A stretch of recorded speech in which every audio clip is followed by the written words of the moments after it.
आज हम लोग पढ़ेंगे बल और गति के नियम के बारे में। पहले हम लोग जानते हैं बल क्या होता है, ठीक है। तो बल जो है, मान लीजिए कोई वस्तु है, कोई मान लीजिए वस्तु है, वस्तु का जो दो ही कंडीशन होता है, या तो स्थिर पड़ी हुई है या फिर वो गति कर रही है, ठीक है ना। दुनिया में दो ही कंडीशन में आप लोग वस्तु देखे होंगे, या तो कोई वस्तु अपने स्थान पर रखी हुई हो, परमानेंट हो, या फिर जो है वो क्या करे, दौड़ रही हो। दो ही केस होता है, ठीक। तो इनका जो है, मान लीजिए आप इनके स्थिति में परिवर्तन करना चाहते हैं। इनकी जो स्थिति है, मतलब इसकी स्थिर वाली स्थिति होगी और इसकी गति वाली स्थिति होगी, इसमें आप क्या करना चाहते हैं, तो परिवर्तन करना चाहते हैं। जब आप परिवर्तन करना चाहते हैं तो हमारे आपके सोचने से परिवर्तन होगा, नहीं होगा, ठीक ना। तो इसके लिए हमको आपको जो है कुछ न कुछ बाह्य कारक द्वारा प्रभाव डालना होगा। क्या करना होगा, बाह्य कारक द्वारा प्रभाव डालना होगा। तो इस केस में क्या होगा, अब मान लीजिए पहली वस्तु जो स्थिर है, उसको मान लीजिए आप स्थिर वस्तु को आप धक्का दे देते हैं या खींच लेते हैं, ठीक ना। मान लीजिए स्थिर वस्तु है, इसको आपने क्या किया, धक्का दे दिया, तो ये क्या करने लगी, गति करने लगी। या फिर हम कह सकते हैं कि कोई वस्तु गति कर रही है, उसको आपने क्या किया, खींच लिया, ठीक है ना। क्या किया, खींच लिया। तो जब आपने खींच लिया तो उसका जो वेग है वो क्या हो जाएगा, कम हो जाएगा। मान लीजिए कोई वस्तु जो है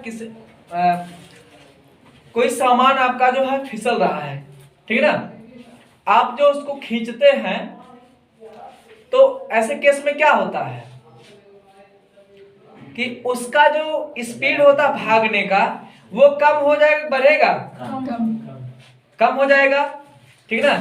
तो हम कह सकते हैं कि बल, अगर आपसे पूछा जाए क्या होता है, तो बल जो है वह बाह्य कारक होता है जिसके द्वारा किसी वस्तु पर प्रभाव डालने से, ठीक है ना।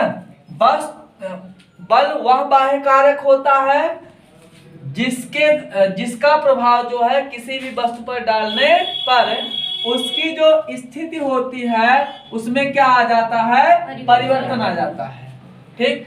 अर्थात अगर वस्तु स्थिर अवस्था में है तो वह गतिज अवस्था में आ जाती है, ठीक। और अगर मान लीजिए गति अवस्था में है तो आप खींच लेंगे तो उसकी स्पीड धीरे धीरे कम हो जाएगी। ऐसे केस में क्या हो जाएगा कि वह जो है स्थिर हो सकती है, ठीक ना। यही हमारा क्या होता है, बल होता है। अब इसकी परिभाषा की अगर बात करेंगे तो परिभाषा लिखते समय जो थोड़ा सा, ये तो समझने की भाषा थी, लोकल लैंग्वेज।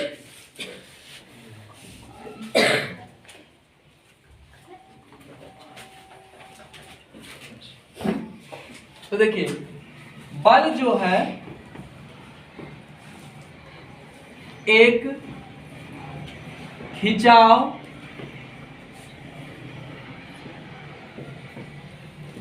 अथवा धक्का है। क्या है, जिसके द्वारा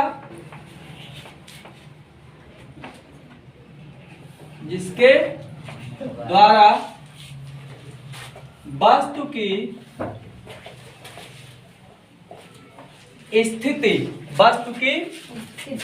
स्थिति में परिवर्तन लाया जा सकता है।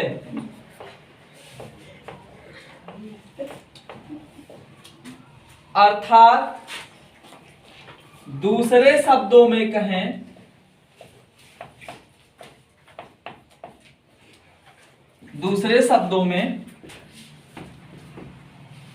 स्थिर वस्तु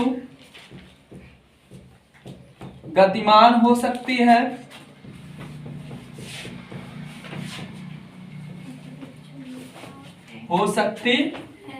है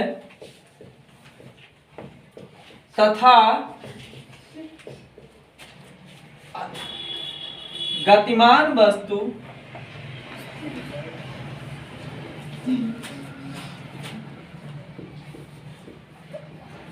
स्थिर हो सकती है। ठीक है ना। तो इसमें एक चीज याद रखिएगा आप लोग कि ये जो खिंचाव और धक्का है ना, धकेलना, ये इसका बेसिक टर्म है, इसको छोड़ना नहीं है। सबसे जरूरी वर्ड इसका जो है यही है, ठीक ना। इसके बगैर जो इसकी परिभाषा जो है अपूर्ण मानी जाएगी। ठीक है ना।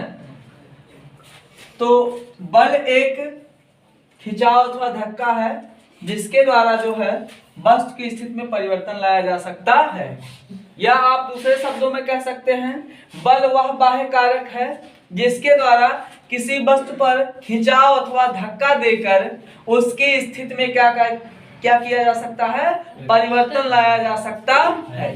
ठीक है ना। ये वर्ड आपको नहीं भूलना है, बाकी आप कुछ भी करिए, कोई दिक्कत नहीं है। ठीक। तो ऐसे में जो है जो वस्तु अस्थाई पड़ी हुई है, जैसे मान लीजिए आप लोग देखते हैं कि कोई ईंट जो कहीं पे पड़ा हुआ है उस पर जो आप एक लात खींच के मारती है, अलग मामला कि आपका पैर ही टेढ़ा हो जाता है ना। वो अपना अपना फीलिंग समझ लिए होंगे सब लोग, सबने किया होगा जिंदगी में कभी न कभी। लोग सोचते हैं ना क्या हुआ, ठीक है ना। सब लोग सोचते हैं कि देखते हैं हमारा पैर मजबूत है, गलती धोखा हो जाता है। और कुछ लोग तो इतना टैलेंटेड होते हैं, मूवी देख के आए घर, इसके बाद बोलते हैं छत पे कोई देख तो नहीं रहा है, पड़ोसी एक छत से जो है छलांग लगा देंगे अपने छत पे, और पता लगा बीच में खाई होता है ना, गड्ढा, उसी में गिर जाते हैं, सारा हीरोगिरी निकल जाता है। ठीक है ना। अब एक मामला आता है कि यह एक सदिश राशि होगी या अदिश राशि, तो यह एक सदिश राशि होगी। आप सोचिए क्यों।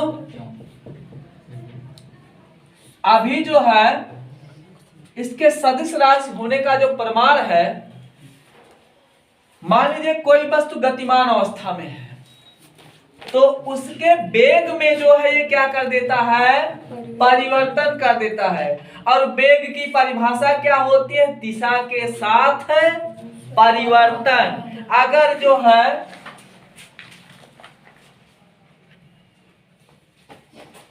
अगर वेग वर्ड कहीं पे आ जाएगा, क्योंकि वेग की परिभाषा क्या होती है, दिशा के साथ परिवर्तन। तो जब गतिमान वस्तु है ना उस पर आप जो है खींचेंगे या बल लगाएंगे तो उसका वेग हो क्या हो जाएगा, बदल जाएगा। क्यों, सोचिए आप जो कोई वस्तु जो है ढकेलेंगे तो एक दिशा में जाएगा कि 5 दिशा में, एक दिशा में जाएगा, है ना। जब वो एक दिशा में जाएगा तो सदिश वर्ग अदिश, तो यह कौन सी राशि होती है, तो सदिश राशि। ठीक है ना।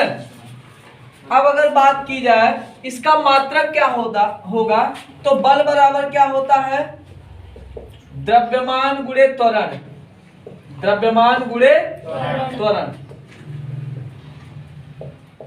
तो द्रव्यमान को हम अगर बात करें तो किलोग्राम से दिखाते हैं, द्रव्यमान को किलोग्राम से, और त्वरण को हम किससे दिखाते हैं, तो मीटर प्रति सेकंड स्क्वायर से, मीटर प्रति सेकंड स्क्वायर से। ठीक है ना। तो यहां पे एक चीज ध्यान दीजिएगा,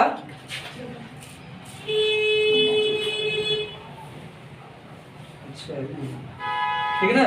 तो यहां पे जो है त्वरण का मात्रक क्या होता है, मीटर प्रति सेकंड। अगर बात की जाए त्वरण क्या होता है, तो त्वरण बराबर होता है वेग परिवर्तन की दर को हम क्या कहते हैं, त्वरण। ठीक है ना। वेग परिवर्तन की दर को हम त्वरण कहते हैं, वेग परिवर्तन बटे समयांतराल। ठीक है ना।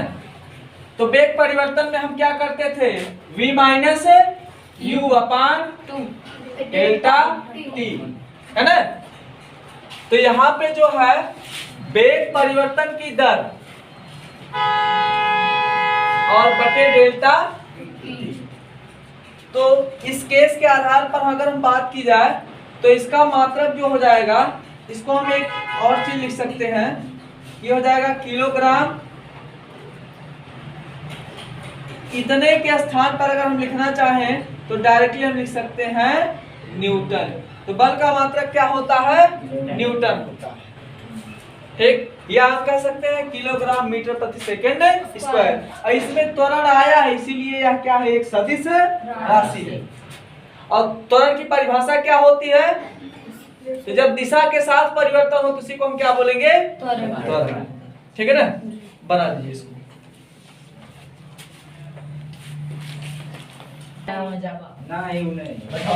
हाँ, तो हेडिंग डालिएगा बल के प्रकार।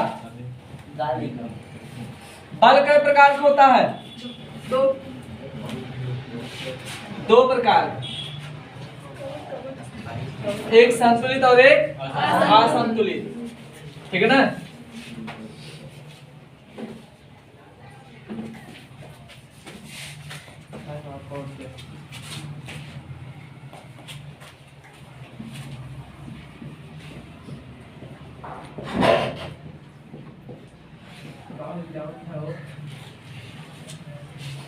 तो बल के प्रकार की अगर बात करें तो एक संतुलित हो गया, संतुलित बल, और दूसरा हो जाएगा असंतुलित बल।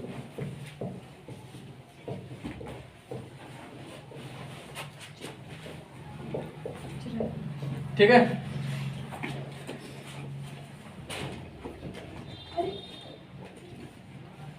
तो संतुलित बल और असंतुलित बल क्या होता है? तो जैसे आप लोग जो मैथ में पढ़े होंगे कि LHS इक्वल टू RHS, मतलब दोनों तरफ से क्या होना चाहिए? इक्वल, सेम होना चाहिए, कोई अंतर नहीं होना चाहिए। ठीक है ना। तो ये हमारा क्या हो जाएगा? संतुलित बल। अगर मान लीजिए मैथ में हम लोग पढ़ते हैं LHS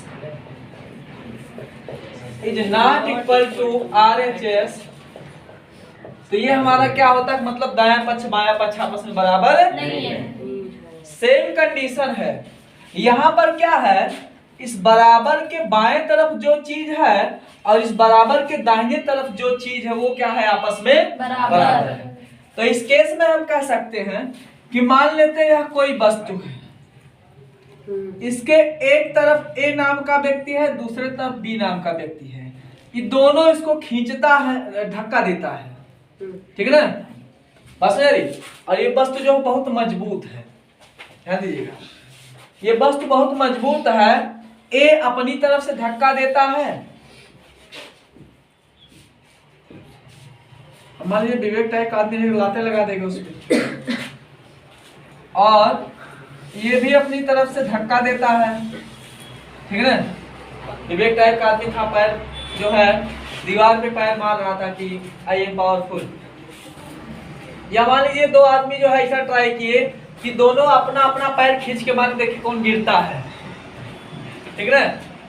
तो यहाँ पर एक चीज ध्यान दीजिएगा, जितना बल ये लगा रहा है उतने बल ये भी लगा रहा है, लेकिन इसकी स्थिति में कोई परिवर्तन नहीं आता। ठीक है, स्थिति में परिवर्तन नहीं आता है। तो हम क्या कहेंगे कि दोनों तरफ से बल लगाया गया लेकिन कोई रिजल्ट नहीं है। उसी को हम क्या बोलेंगे? संतुलित बल। ठीक है ना। yes, या हम कह सकते हैं, मान लीजिए एक रस्सी है और एक तरफ जो है A और B है, ये दोनों रस्सी पकड़ के खींच रहा है, और एक तरफ C और D है, यह दोनों रस्सी पकड़ के खींच रहा है। इस केस में रस्सी खींचते रहिए और कोई रिजल्ट नहीं आता, मतलब कोई पक्ष हारा जीता नहीं। तो हम क्या बोलेंगे कि दोनों तरफ से लगने वाला बल क्या है? बराबर है। और इस केस में कैसा बल लगा? तो संतुलित बल। बात समझ आई? यही केस इधर अप्लाई कर दीजिए असंतुलित वाले पे। मान लीजिए कोई वस्तु है, उसको जो है दो लोग धक्का दे रहे हैं। मान लीजिए कोई वस्तु है ये, और एक तरफ A है एक तरफ B है, इधर धक्का दे रहा है इधर धक्का दे रहा है। A सोच रहा है हम ऐसा धक्का मारे कि B लेके लोट-पोट जाए, B सोच रहा है ऐसा धक्का मारे कि जो है A लेके लोट-पोट जाए, है ना। A जो इतना तेज जोर लगाता है, बेचारा 50 किलो का A, और बी जो था ये 47 किलो का था, थोड़ा सा कमजोर आदमी था ये, इसको चटनी भात नहीं मिलता था, है ना। तो यहाँ पे जो है ए धक्का दिया तो बी जो है मिठाई डब्बा पर लेके क्या हो गया, गिर गया, सारा मिठाई आ गया बाहर। तो इस केस में जो है मिठाई से ढका गया, इतना मिठाई था इसमें, लेके ढका गया, इसका शरीर ढक गया इसमें। तो यहाँ पे हम क्या कहेंगे, एक तरफ से ज्यादा बल लगा, दूसरी तरफ से कम बल लगा, तो दोनों तरफ से बराबर लगा, कम ज्यादा लगा, तो इसको हम क्या बोलेंगे, असंतुलित बल। ठीक है ना। एक दिन जो है एक राम प्यारी नाम की महिला है ना, इसके पास जो 4 चुन्नू मुन्नू है, हाँ, A B C और D। इसने कहा, शांत रहो यार, ठीक है ना। इसने कहा आज देखते हैं कि मान लीजिए चारों जो है एक के साथ पैदा हुआ था, है ना। बस नहीं, चारों एक के साथ पैदा हुआ था, ज्यादा खुश हो रहेगा बात ठीक है ना। तो मान लीजिए इसने एक दिन सोचा कि चारों एक के साथ पैदा हुए, चारों देखने में भी एक के जैसा था, हाइट वगैरह पर्सनालिटी वगैरह सब कुछ सेम। इसने कहा एक रस्सी ले लो और ए और बी एक तरफ हो जाओ और सी और डी एक तरफ हो जाओ, अब खींचना शुरू कर दो। कोई सोच रहा अलग हो जाएगा, अरे अलग नहीं हुआ, अभी बच्चा है, शादी उदी हो तब ना अलग होगा, पहले में अलग हो जाएगा, अभी शादी नहीं हुआ है, अभी सब जो है नालायक, तुम लोग की तरह नालायक कैटेगरी नहीं गया है, आज पैदा हुआ, अभी हाल ही में लॉन्च हुआ मार्केट में, ठीक है ना। तो देखिए इधर जो है खींचना शुरू करते हैं, ए बी जो है अपनी तरफ खींचते हैं, सी डी अपनी तरफ खींचते हैं, जो गलती से जो है ए बी बेचारे गिर जाते हैं अपनी तरफ लेके, और सी डी जो है क्या होता है, खींच लेता है अपनी तरफ, सी डी नहीं खींच पाते हैं, जो खींचेगा वही नहीं गिरेगा, और जो नहीं खींच पाएगा वो गिरेगा, ठीक है ना। तो ये खींच लिया तो अपनी तरफ गिर गया, ठीक, तो जो खींच लिया वो गिर गया, तो हम कह सकते हैं कि ए बी और सी डी के बीच जो बल लगा, तो यहाँ पर संतुलित बल लगा कि असंतुलित, असंतुलित। तो संतुलित और असंतुलित समझ में आ गया। तो यहाँ पे जो रिजल्ट आया वो कुछ ना कुछ आया ना, मतलब दोनों तरफ से बल समान मात्रा में लगा। इसको बनाएंगे, बनाना है, अच्छा गुरु जी फायदा होता ही नहीं, आगे नहीं डालेगा संतुलित बल, संतुलित बल,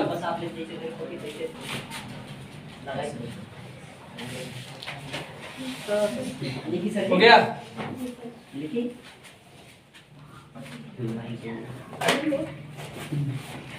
अगर अभी भी नहीं समझ में नहीं आया है तो मान लीजिए एक 3 दोस्त हैं, ठीक है ना, 3 दोस्त हैं और उसमें से जो है 2 दोस्त ऐसे हैं, मान लेते हैं एक दोस्त का नाम ए है, एक का नाम बी है, एक का नाम सी।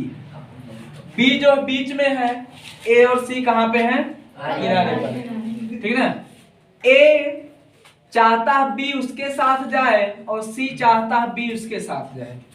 इस केस में अगर ए और सी बी को खींचते रहते एक एक हाथ पकड़ के, वो अलग मामला, कुंभकर्ण टाइप का हाथ उखड़ जाएगा, किडनी सिडनी बाहर आ जाएगा सब, है ना, वो अलग मामला है। तो इस केस में अगर बी का जो है एक हाथ ए खींचता है, एक हाथ सी खींचता है, लेकिन बी किसी तरफ नहीं जाता है, बी वहीं का वहीं खड़ा रहता है, इस केस में हम कहेंगे संतुलित बल लगा। और मान लीजिए अगर ए और सी खींचते हैं, बी को सी अपने साथ अपनी तरफ खींच ले जाता है, तो हम लोग कहेंगे असंतुलित बल लगा। बस सुनिए, सबसे सस्ता और टिकाऊ एग्जाम्पल, ठीक है ना। तो लिखिएगा संतुलित बल में जब किसी वस्तु पर, इस केस में कम से कम 2 बल जरूर लगेगा, तभी तो पता चलेगा कि टक्कर दे रहे हैं। जब किसी वस्तु पर 2 या 2 से अधिक बल एक साथ आरोपित किए जाते हैं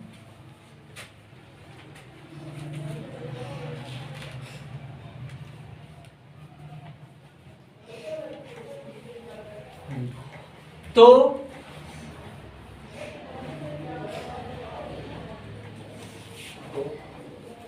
ऐसी स्थिति में यदि परिणामी प्रभाव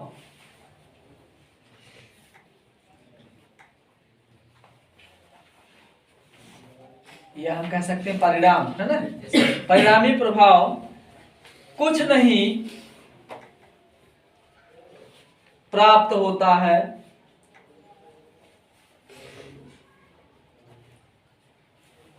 तो कहा जा सकता है कि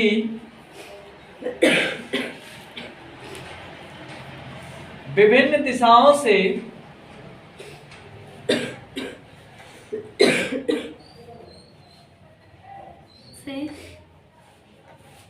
समान मात्रा में बल लगाए गए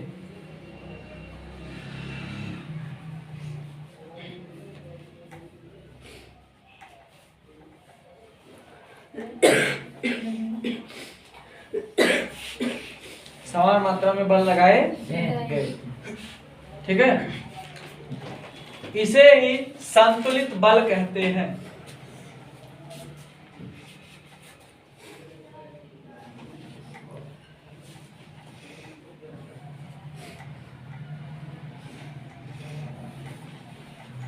ठीक है ना। या आप एक और एग्जांपल अप्लाई कर सकते हैं। इसे मान लीजिए रामलाल और श्यामलाल, दो पहलवान जो पहलवानी कर रहे थे, ये दोनों जो है अखाड़ा लड़ रहे थे, दोनों एक दूसरे से 4-5 महीने तक भिड़े हुए थे।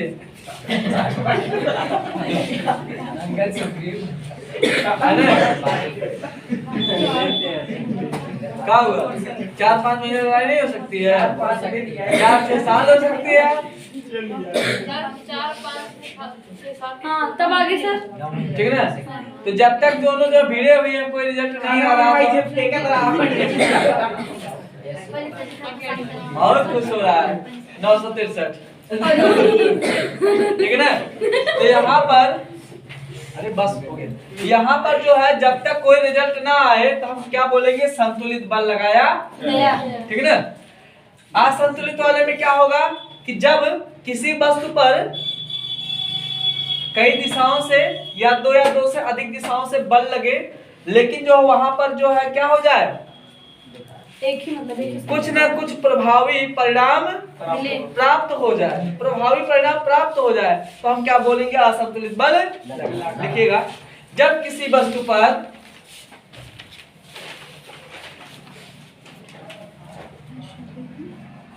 दो या दो से अधिक बल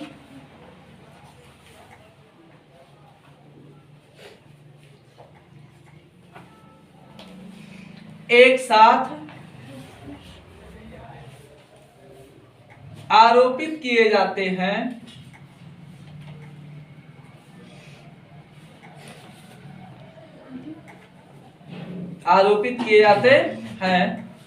और ऐसी स्थिति में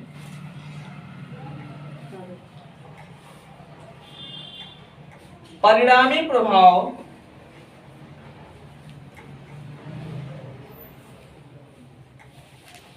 कुछ न कुछ अवश्य प्राप्त होता है,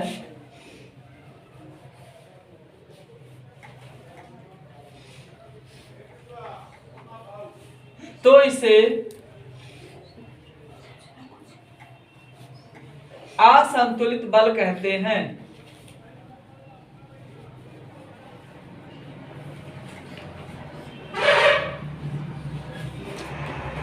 ठीक है। जैसे मान लीजिए रामलाल और श्यामलाल पहलवान 5-6 महीने लड़ रहे थे दोनों, 7वें महीने में श्यामलाल ने रामलाल को पटक दिया, धक्का दे दिया, गिर गया, है ना। तो इस केस में हम क्या कहेंगे? असंतुलित बल। असंतुलित बल लगा, है ना। कुछ लोग का अपना बचपन वाला लड़ाई याद आ गया होगा। जैसे कोई दांत लगाया था, नहीं ना,